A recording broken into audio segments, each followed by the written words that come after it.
Friends, welcome to உணவே பிரதானம். இன்னைக்கு நம்ம என்ன பண்ண போறோம்னா கோதுமை களி எப்படி செய்யுதுன்னு பார்க்க போறோம். அதுக்கு முன்னாடி நீங்க இந்த சேனலை சப்ஸ்கிரைப் பண்ணலைன்னா மறக்காம சப்ஸ்கிரைப் பண்ணிட்டு ஆல் செலக்ட் பண்ணி பெல் பட்டனை கிளிக் பண்ணுங்க. அதோட இந்த வீடியோ உங்களுக்கு பிடிச்சிருந்தா லைக் பண்ணுங்க, ஷேர் பண்ணுங்க, உங்க ஃபீட்பேக்ஸை கமெண்ட்ல சென்ட் பண்ணுங்க. வாங்க கிச்சனுக்கு போகலாம்.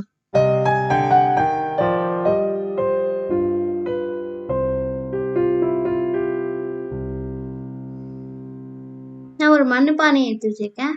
அதில் 2 சொம்பு தண்ணி ஊற்றிருக்கேன். 2 சொம்பு தண்ணி ஊற்றிட்டு அடுப்பை பற்ற வச்சுக்கோங்க.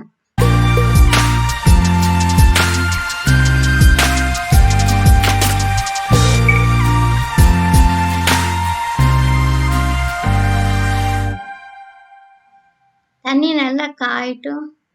நல்லா காஞ்சி கொதிச்ச பிறகு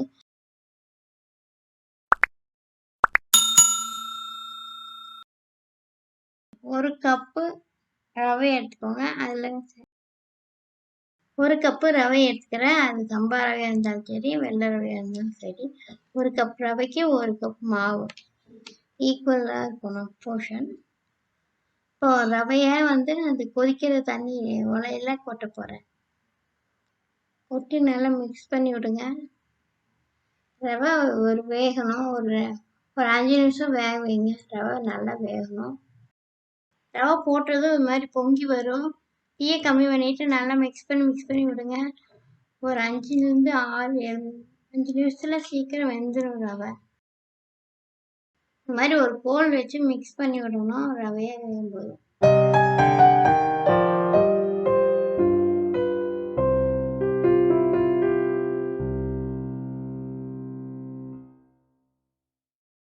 பாருங்க, நல்லா வெந்துருச்சு. 5 நிமிஷம் ஆச்சு. ரவை நல்லா வெந்துருச்சு பாருங்க. இப்போ நம்ம 1 கப்பு கோதுமை மாவை எடுத்து வச்சுக்கணும். கெட்டியாக வந்துருக்கு. இந்த மாதிரி ஒரு களிக்கோலை எடுத்து வச்சுட்டு கொஞ்சம் கொஞ்சமாக மாவு போட்டு நல்லா மிக்ஸ் பண்ணணும். நான் ஸ்பீடாக செய்ய தெரியும், அதனால நிறைய தடவை செஞ்சுருக்கோம், அதனால அப்படியே கொட்டி மிக்ஸ் பண்ணுறேன். நீங்கள் கொஞ்சம் கொஞ்சமாக மிக்ஸ் பண்ணால் தான் சூடாகாமல் மிக்ஸ் ஆகும். இல்லைன்னா கட்டியாக வந்துடும் பொருள். கொஞ்சம் கொஞ்சமாக போட்டு நல்லா மிக்ஸ் பண்ணிகிட்டே இருந்தீங்கன்னா ஓரளவுக்கு கெட்டியாக வந்துச்சு பார்த்தீங்களா. அப்போ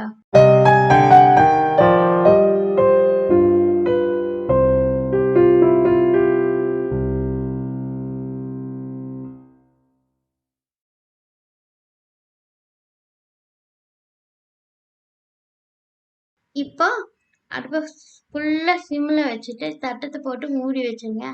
ஒரு 5 நிமிஷம் நல்லா வேகட்டும். அந்த மாவு நல்லா வேகணும். அதே தண்ணி போதும், வேறு தண்ணி ஊற்ற வேண்டாம். இப்போ 5 நிமிஷம் ஆயிடுச்சு. நான் தட்டத்தை திறந்து பார்க்குறேன். நல்லா கெட்டியாக இருக்குது பாருங்க. அப்படியே ஒரு 2 நிமிஷம் அடுப்புலேயே இருக்கட்டும், சூட்லேயே இருக்கட்டும். ஆஃப் பண்ணிடுங்க அடுப்பை. 2 நிமிஷம் கழித்து இப்போ இறக்கிடலாம். இறக்கி கீழே வச்சுட்டு அதே கோல் வச்சு நல்லா மிக்ஸ் பண்ணணும். ஒரு 2 நிமிஷம் நல்லா மிக்ஸ் பண்ணணும். மாவு போட்டு எப்படி மிக்ஸ் பண்ணுறோமோ அதே மாதிரி இறக்கி வச்ச வரையும் நல்லா மிக்ஸ் பண்ணும்போது மிக்ஸ் பண்ணியாச்சு. அந்த இது கழுவி வச்சுட்டோம். இப்போ நல்லா பெரிய கரண்டி எடுத்து அதில் போட்டு நல்லா கையை ஈரப்படுத்திட்டு உருண்டையாக பிடிச்சி வைக்கணும். சூடாக உருண்டை பிடிச்சி வைக்கணும். சூடாக இருக்கும். அதுக்காக கரண்டி எடுத்து பிடிச்சி வைக்காங்க பாருங்க. நான் பிடிச்சி வைக்கிறேன் பாருங்க. அதே மாதிரி பிடிங்க. இப்போ கோதுமை களி ரெடி ஆயிடுச்சு. ஈஸியான மெத்தட் இதுதான்.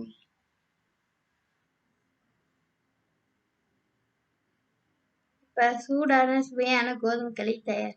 நீங்களும் செஞ்சு பார்த்துட்டு ஃபீட்பேக்ஸை கமெண்ட்டில் ஷேர் பண்ணுங்கள். இதுக்கு சைட் டிஷ்ஷாக பசலைக்கீரை கடைசியில் இருந்தால் ரொம்ப நல்லாயிருக்கும். அந்த ரெசிபி வேணுனாலும் கமெண்ட்டில் தெரிவி.